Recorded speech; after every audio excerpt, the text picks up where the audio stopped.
Where is he? Where is he? He's supposed to be here. My interview. Hey, buddy. You know where that? What's your name? What? Are you Tweedlets? Tweed, you're looking for Tweed? Come on, let's go. Oh, I'm so sorry. I dropped off here for a minute. Just back from Argentina. It was a long trip. Okay. Yeah.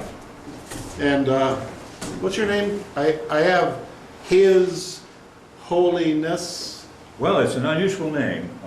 What's your name? Is it Dane? Dane Milkey. I'm a private eye. Well, you have an unusual name too. I do, right. but this interview is about you, sir. Well, that's right. I represent a group of cardinals from the Vatican, and they're concerned that you are actually campaigning for Pope, and they don't understand, and they want to know what's going on. Well, so I'm not could we surprised, start with your name, please? I'm not surprised because it's a very unusual campaign. And just as my name is unusual, it's pronounced as one word, His Holiness. And then there are two initials, J and B, and I really don't know what they stand for. And then the last one is Stiedelwitz. S-T-E-E dull? W-I-T-Z. Z. Okay, yeah, okay, so Right. His Holiness. It's always, that's right, I like that, that's nice, yes. Okay, so is there a short name that I can? Yes, you can call me H-O-L with a short O. Just How, okay. How. All right, and so I noticed you were sleeping over there. You were tired from a trip, as I understand. Yeah, I just walked here from Argentina. Whoa, that must have been a trip.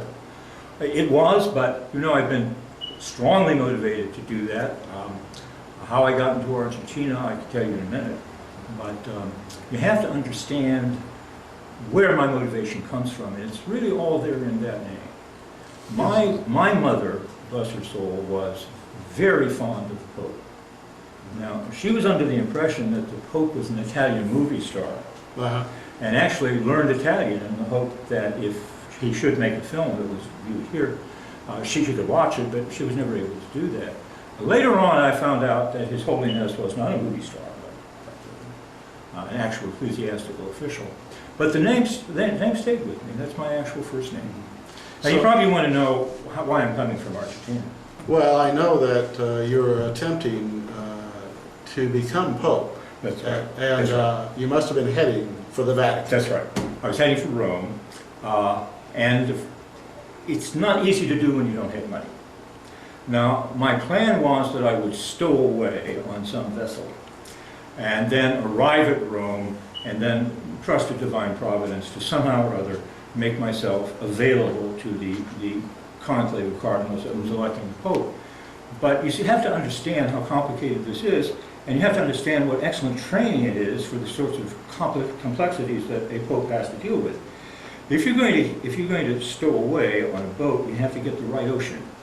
That would be correct. Yeah, I mean, if you start out wanting to get to Europe and you go to the Pacific Ocean, it's not going to work. No, it would so be you have to long. have the right ocean. And if you're bicycling, you lose a certain amount of perspective. Yeah. So between where you are and the ocean you want to get to, where of course that's where the boats will be, you run across these other big bodies of water that you can't see where they begin and where they end. Like the Atlantic Ocean? Well, no, actually this was Lake Erie. When you come on Lake Erie from the right angle, it looks like it might be an ocean, unless you go out and actually taste the water. I can understand. So you have to be able to know that you have the right ocean, and you have to be able to know when you've gotten there.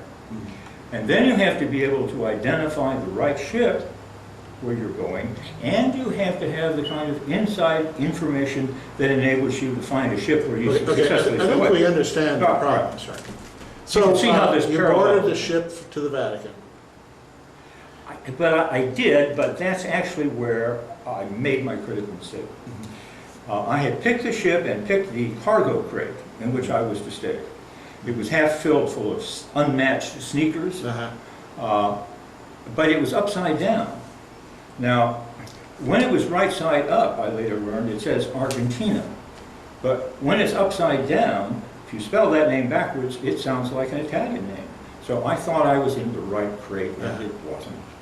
And the next thing I knew, I was being downloaded into the boundaries of Argentina. Yeah. Well, I hear it's got pleasant weather this time of year, but there's a deeper problem here in that my cardinals who have hired me to investigate your attempt to be elected to the papacy. Excuse me. Okay, I'm sure you won't mind. It's called the papacy.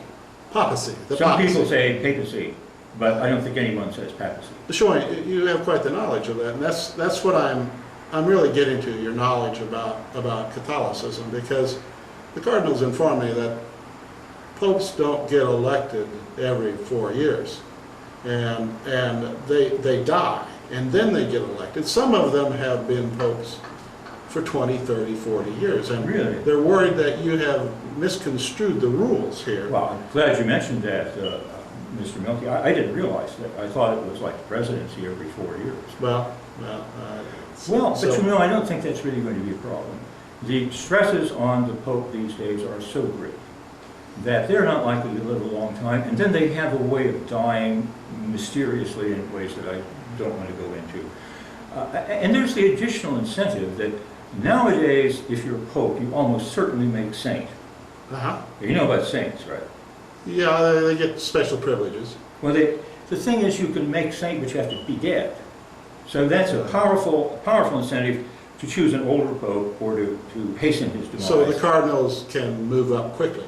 Yes, well, they get to be a pope, and then when that pope dies, he's made a saint. Of course, he's dead and he's in heaven. That's very important. You don't want the papal palace cluttered up with living saints. I mean, there are ego problems there. And that sort of thing. I must say, Mr.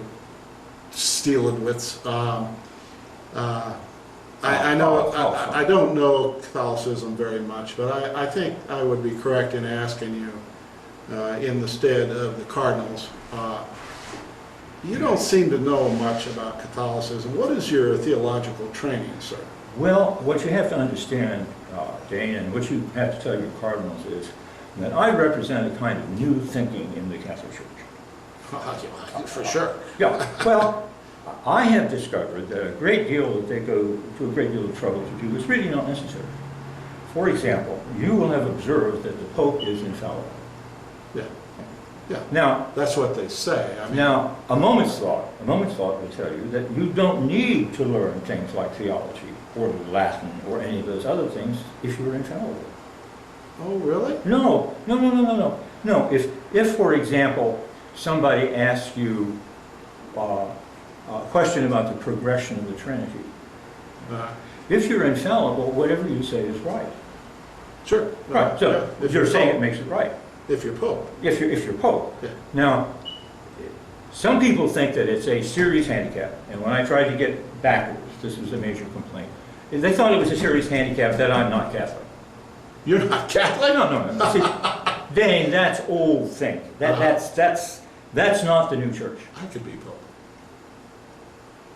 Well, there are limits. There are limits.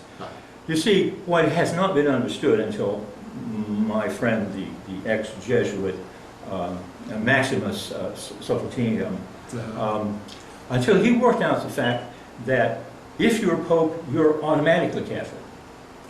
So if you weren't Catholic before you were made Pope, you instantaneously become Catholic. And even if that didn't work, once you're Pope, you're infallible. So now I can infallibly say that I'm Catholic, or I can infallibly say that it's not important to be Catholic. And it's just this kind of thing that really cuts down on the red tape and the formality, and it gets new thinking and new ideas into the under the red caps, you might say, of the car. I'll inform my employers that there was some logic in your answer there about theological training and infallibility. Let's see here.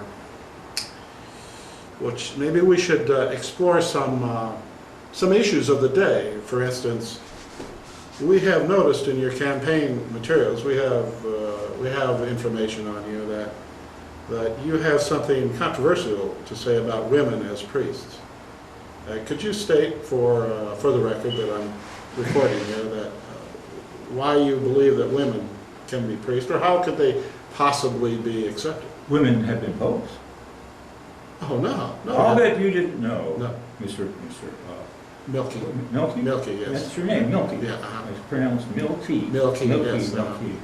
It's almost as odd as Steedledewitz, whatever that is. Well, it's not an odd name. I mean, my whole family had that name. Okay, the women. You probably didn't know that it's not necessary to be a cardinal, and it's not necessary to be a priest to be the pope. I did not know. No, it's not necessary at all. And I feel that if it's not necessary to be a cardinal or a bishop or a priest, then it's not necessary to be a Catholic. And in fact, we have had a female pope. Pope Joan, yes, we have. What was her name? Pope Joan. Joan? Pope Joan. Now, very little is known about her. Very little is known about her. She was only pope for a centile. You're not mistaking Pope John for Pope No, Joan. no, this was Pope Joan the First. Oh, Actually, obviously, it was Pope Joan the -1, because she was there so briefly that she hardly had a chance to show what she could do. So you think then women can take to the lowly position of priest? In my original question about Oh, can there's no women question be priests? about that. The question, Dane, is how you accustom the older clerics to the thought of having tea with a woman with a cardinal's hat on. I mean, it's those externals that are the barrier there. Now, this is what my plan is. I'm going to give each priest and each cardinal and bishop a choice. They can either agree that they will work with a female priest, or they can dress as a female. And that process, you see, of having to put on feminine clothes every day makes them think like a woman, makes them understand what the feminine point of view is. And also, if they wish to dress as a woman who's a sister or religious, I'm going to require that they wear very heavy clothes, and it's really very uncomfortable in this weather we're having. And I don't know whether you're prepared for this sort of deep analysis, but there is a theoretical reason for why women can and should be priests, and that is that it's always been the doctrine of the church that a married couple are two in one flesh. Oh, yeah. Oh, yes. So when a priest, if he were married, was saying Mass, that same body and brain is the body and brain of his wife. So if we can get the priest married, right? Yes, okay. Then we can argue that the wife is already saying Mass when the priest is saying Mass. Whoa. And it's sort of marriage and ordination simultaneously. In fact, we might have one ceremony for that. That's a radical idea, Yes, I tell it you. is. And maybe some of the younger cardinals would go with that, but, we're dealing with average age of 75. Well, you see, it's hard to find a young cardinal these days because the cardinals are picked by older popes, and they have to know the cardinal very well, which means the cardinal has to be around for quite a while. I see that we're not going to be able to finish this in 2 days. That's right. Time constraints, and my employers pay me a lot. Could you give me an idea of who these cardinals actually are?